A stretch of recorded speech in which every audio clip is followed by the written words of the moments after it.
উত্তপ্ত Latin America.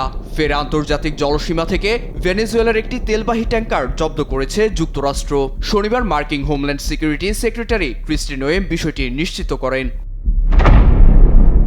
Washington জানায়, মার্কিন প্রতিরক্ষা দপ্তর পেন্টাগনের সহায়তায় যুক্তরাষ্ট্রের কোস্টগার্ড আন্তর্জাতিক জলসীমা থেকে ট্যাঙ্কারটি আটক করে। এটি ভেনেজুয়েলার আশপাশে সাম্প্রতিক সময়ে জব্দ হওয়া দ্বিতীয় তেলবাহী জাহাজ।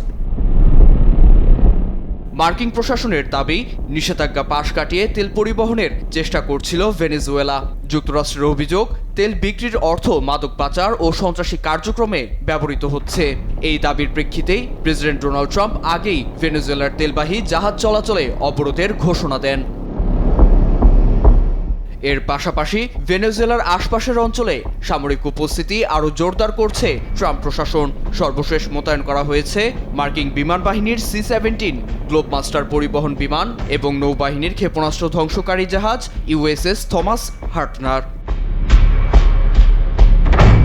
ট্যাঙ্কার জব্দকে চুরি ও অপহরণ বলে আখ্যা দিয়েছেন ভেনেজুয়েলার ভাইস প্রেসিডেন্ট ডেলসি রদ্রিগেজ।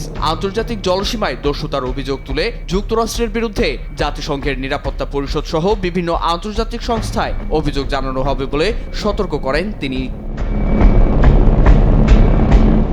জাহাজ জব্দের পর কার্যত ভেনেজুয়েলার তেল রপ্তানি থমকে গেছে। বিশ্লেষকদের মতে, পরিস্থিতি দীর্ঘস্থায়ী হলে বিশ্ববাজারে প্রতিদিন প্রায় 10 লাখ ব্যারেল তেলের সরবরাহ কমে যেতে পারে। এতে আন্তর্জাতিক বাজারে তেলের দাম বাড়ার আশঙ্কা রয়েছে। নীরব দাস, নিউজ ডেস্ক, দেশ টিভি।